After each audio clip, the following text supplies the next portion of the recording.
We're hosting a Julefrokost. How do we pronounce it? Julefrokost?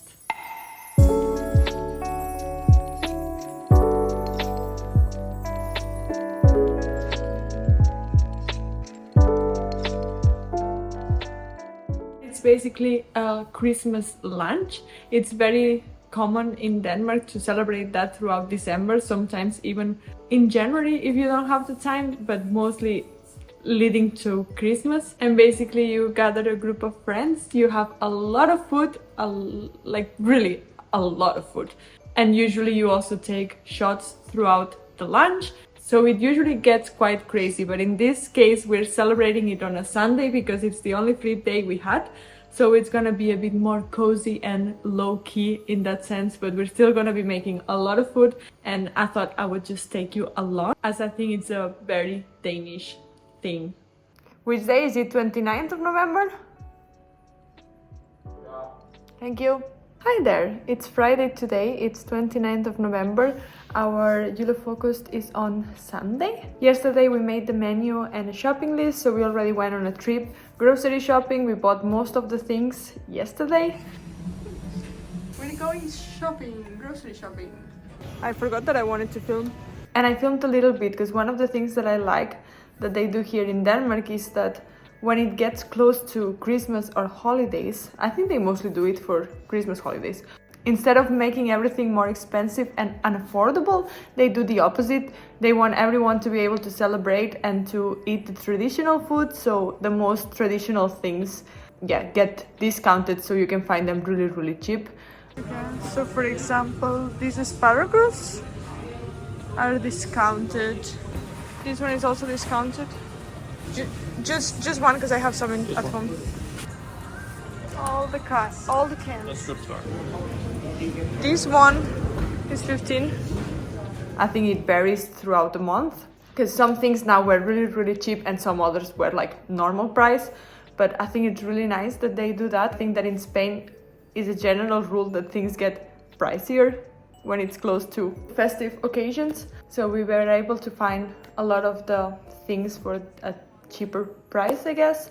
And yeah, not everything. The meat was not discounted yet, but we've seen it before that the typical meat. Flæskesteg is the meat or the dish? Well, and last year we found it really cheap in Rema. Was it like 20 krona or something like that? Yeah, I think it was like 12 krona per half kilo or something. Yeah, 12 krona is like 2 euros for half kilo of meat. So yeah, we paid 100 something this time. So this specific thing was not discounted, but when it gets close to Christmas, they usually lower it because that's the traditional meat you eat for Christmas. Morten, show time.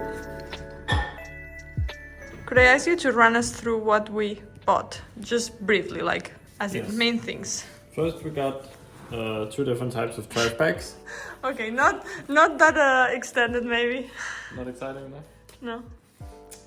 So what do we got? So we have a bit of everything for Julefrokost. We have a shit ton of canned and For example? goods. Potatoes for brown potatoes, probably the most important thing we have. We have some herring, different toppings like cucumber, salad, red cabbage, which is disgusting. And It's really nice. I really like the cabbage one. and capers, and olives, and cornscones, different things we put on top. We have a lot of different Did you just say that in Danish? Or What? did you call the pickles? cornichons. Is that the Danish? Okay. You did as well. 1 second. It's not. Yeah. Okay. It's tiny pickles. It's cornichons. Fine. Cornichons. Fine. Cheese, eggs, liver paste, standard stuff that needs to be there. Frikadelle, very important for Julefrokost. Salmon is a nice addition. It's welcome. That's my addition. I'm making Yeah. something with salmon, and I'm making some this kind of one's drinks. also a classic. Okay. Huge sausage. We got some vegan-friendly things as well, and then can you explain me what that is? This. Well, I mean, you know the concept. I mean, this is for malt wine called glögg. So it's extract. So we just add red wine and we have Glück, which we already had the red wine, so that's why we got this. I'm gonna try to make a drink with champagne and cranberry juice. And then we also got asparagus, because there's a typical dish also called tartaleto, you'll see. And then for the drink, like for the cocktail, we actually found this champagne, which is from Spain. And specifically, it's from a place where Morten and I are gonna go have a night in a hotel during Christmas. So. Yeah. And the worst thing about all this is that we're still missing a lot. Yeah, we're like still there's missing not some the stuff. tartaletters, there's not any of the bread. There is not a potential flæskesteg that might come as well, but maybe we have enough already.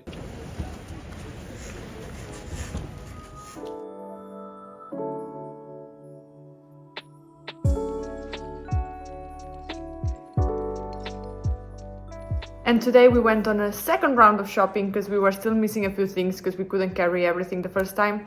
And we might still miss like milk or sodas, things like that. But everything else is here.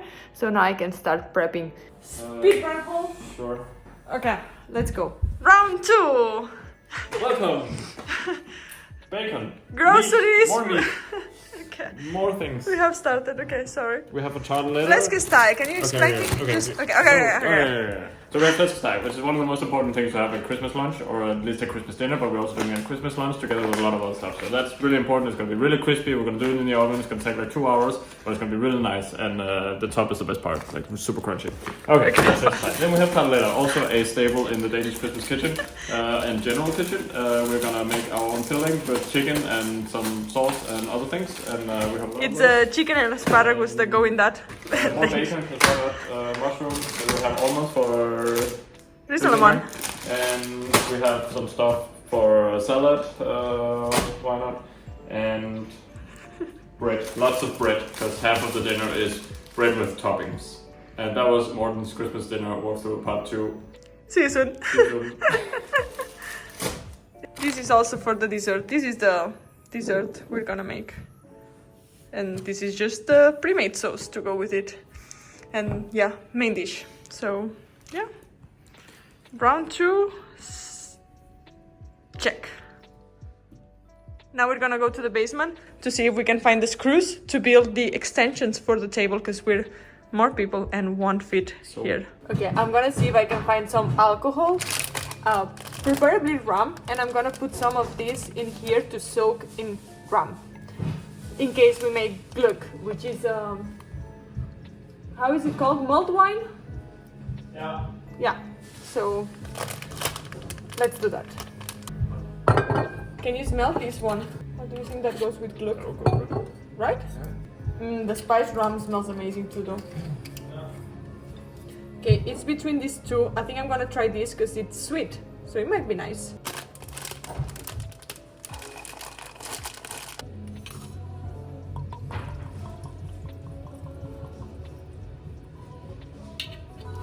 Well, taste it like this because I don't want to use more alcohol just in case. I've decided I'm gonna make sourdough bread for the first time. I have a sourdough starter that I had for months and I've been feeding it, but I haven't dared to make the actual bread.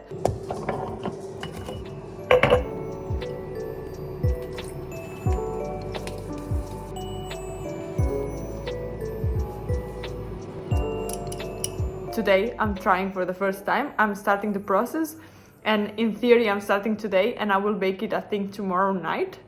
I'm watching a YouTube tutorial on it, so I'm gonna just follow that and hope for the best. I also don't have a proper pot, ceramics pot to cook it in the oven, so we'll see how that goes.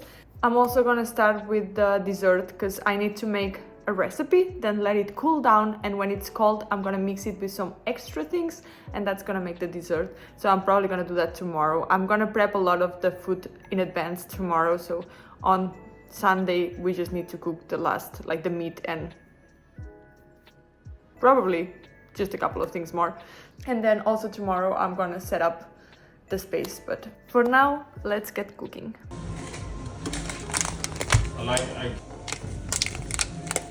Can you first read this for me? Bring water to boil.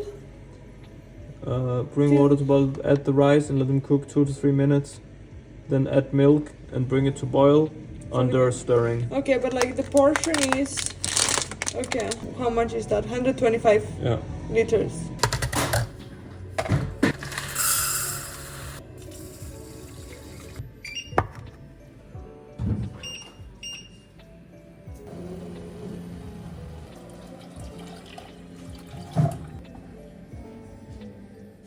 Made the bread, let it rest, and now I'm doing this folding session. So I've done 2 and I'm missing a couple more, and then I think I'm gonna let it rest overnight. It's supposed to not be that wet, I think.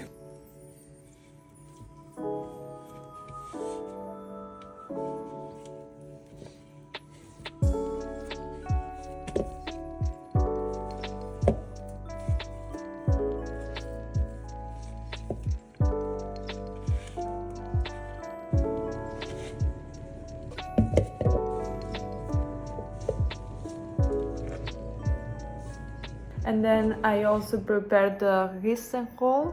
And it's super easy, but you need to be paying attention. You need to be stirring it all the time so it doesn't stick. So that's the most annoying part. And towards the end, it can burn. So yeah, I think I managed. I think I messed up at the beginning because it overflowed from the pot. But it's looking good now. Letting it rest, maybe overnight as well. And now I'm just gonna look at the menu and make a plan for what I will be prepping tomorrow, what needs cooking or carrying or anything that I can do in advance. So yeah, you'll see more tomorrow.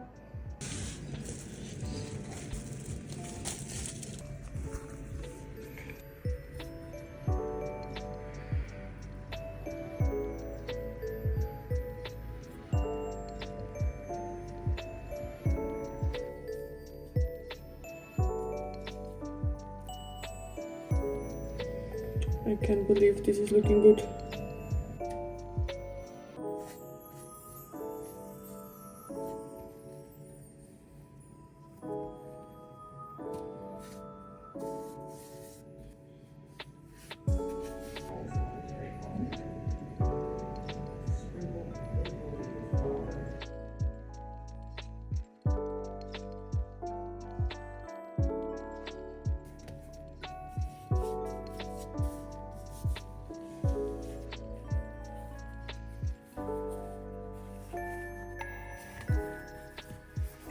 It's Saturday, the day before, and I'm gonna start prepping things.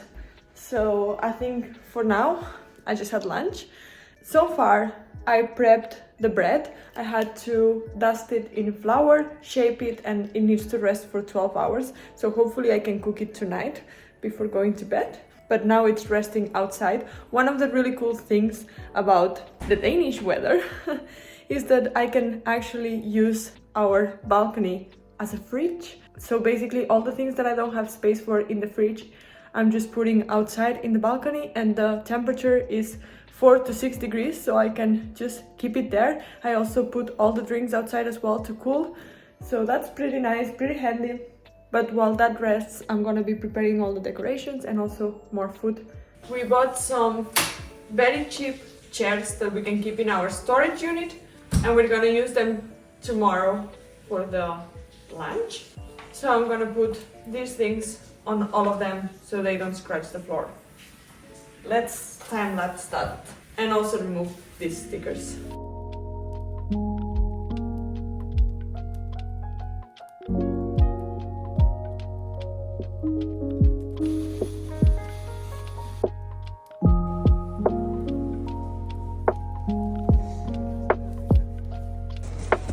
Get it out of the package.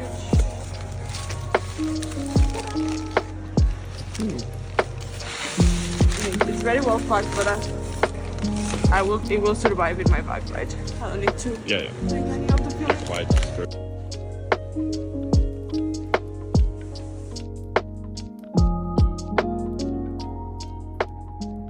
So I think I'm gonna start by boiling chicken that I need to shred for the tartaleta. The tartaleta are these chicken and asparagus tartlets. They're quite easy to make and pretty traditional, so I'm definitely gonna make that, and I'm gonna start with the chicken now. I'm also gonna boil the eggs, I think, so they're ready.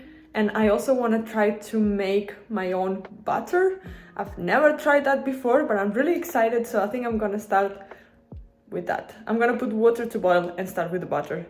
And hopefully I want to try to make 2 different types and see how that tastes. So let's see.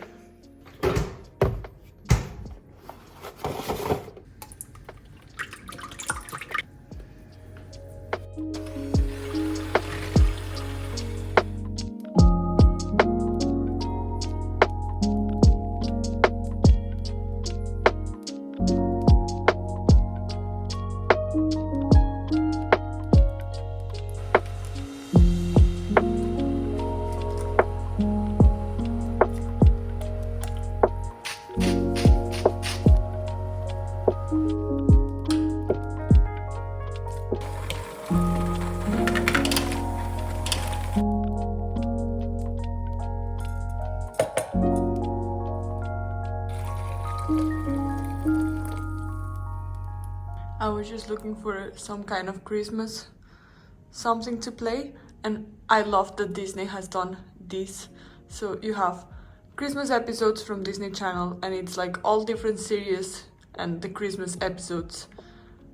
That's so nice. I think I'm gonna put some of the old shows here because I saw there's some, how is it called in English? Sweet Life of Zack and Cody? I think that's pretty cool. And there's also one with like real, like live action. I think it's pretty cool. I love it.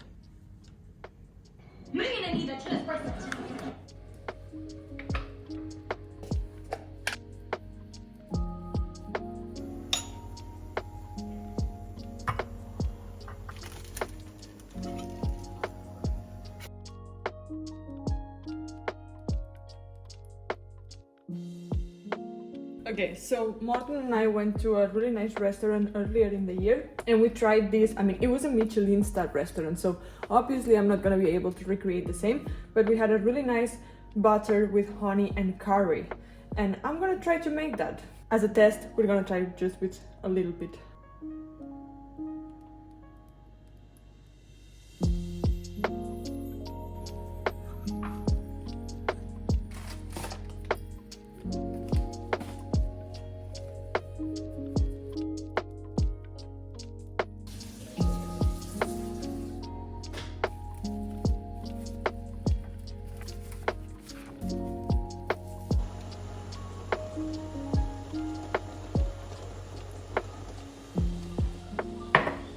So this has been cooling overnight. It's the rice pudding, and now I'm gonna whip some cream with some sugar and vanilla. I don't have the vanilla pot, so I'm just gonna use vanilla sugar, and then that gets mixed into the other thing. I will also be mixing it with almonds, and then later on this is served room temperature with a cherry sauce, and that's the typical dessert. I'm gonna keep the sugar ready and add it as I go. Same with the vanilla. But first I'm gonna start whipping. The recipe said that it shouldn't be too stiff, so I think that's gonna be good. I added a little bit of milk to loosen it up a bit. See if I can mix it, because I think I should actually mix in. I should mix the almonds in now.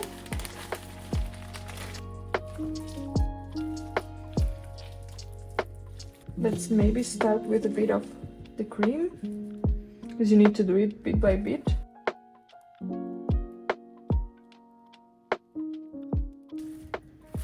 I think I nailed the amount of sweetness, and now I'm just gonna cover it all up, and I'm gonna bring it to our natural fridge, also known as the balcony, until tomorrow when we're ready to serve it.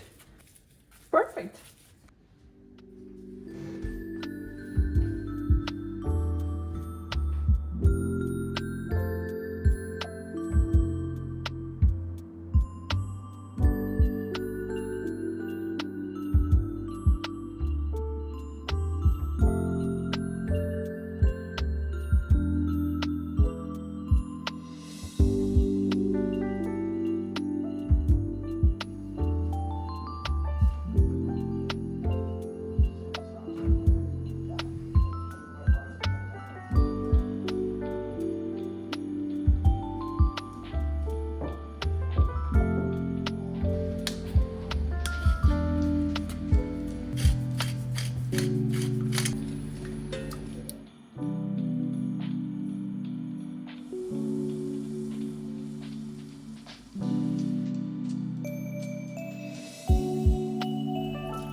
This is how the table is looking. So what I'm doing now is just seeing how many plates do I need to serve things. And I'm gonna try to do that, just put what I want to put everywhere and see if I'm missing things, because it's quite difficult to figure out. But I think it's looking nice.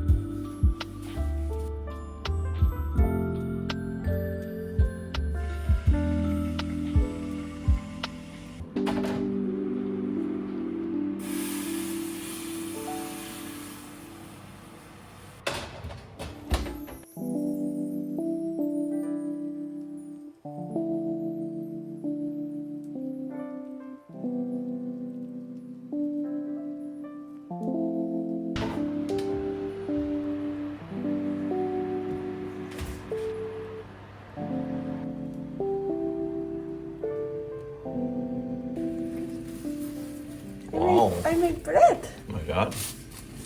Looks so professional. I haven't opened it yet, and it's supposed to open here and like it make cracks all over the bottom. But this looks like... Now let's hope it's not incredibly dense and uneatable.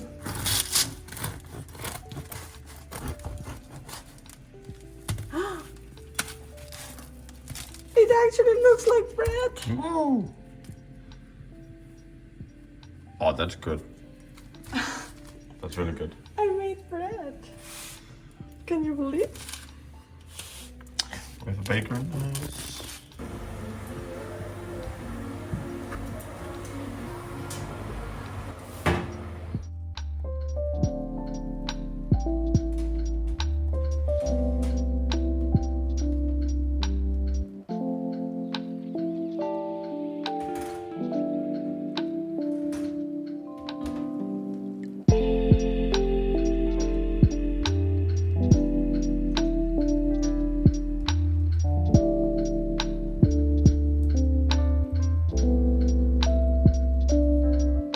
Probably one of the most traditional things for the Julefrokost is the rye bread with different toppings. Then we also have flæskesteg, which is the main dish. Flæskesteg is like a piece, like I'm not sure which part of the pork it is, I'll put it down. But yeah, you roast that and cook it in the oven. And then we made a brown sauce from that. I don't think I filmed that part because one of our friends helped me with it because I wasn't sure how to make it. But it turned out really nice. And then they have something that I really love, which is called brown potatoes, which is basically these canned potatoes that they come like in water, but it's just like these small peeled potatoes. And then you cook them with butter and sugar, and it just caramelizes, and it's so good. I love them. I'm not sure if it's traditional or not, but I really like it, and we decided to make some tarteletta.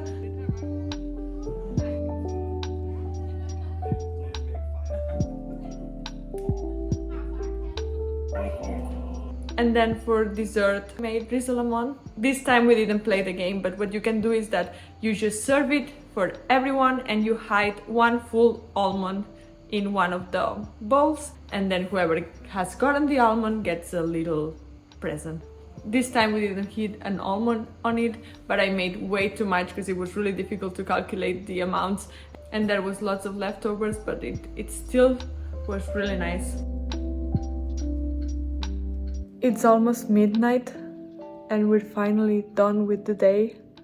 People came from 12, some came a little bit later, and they started leaving from 5, 6 in the afternoon, some left later, 8, 9, and we stayed with one of our friends because we had to look at something that we're doing together over the summer. I think the Julefrokost was a success. It was really nice to host people in our new apartment. It's the first time we host a big group of people. We were 10, but I'm really tired now, so I'm gonna head to bed. But regardless, I'm gonna see you in the next one.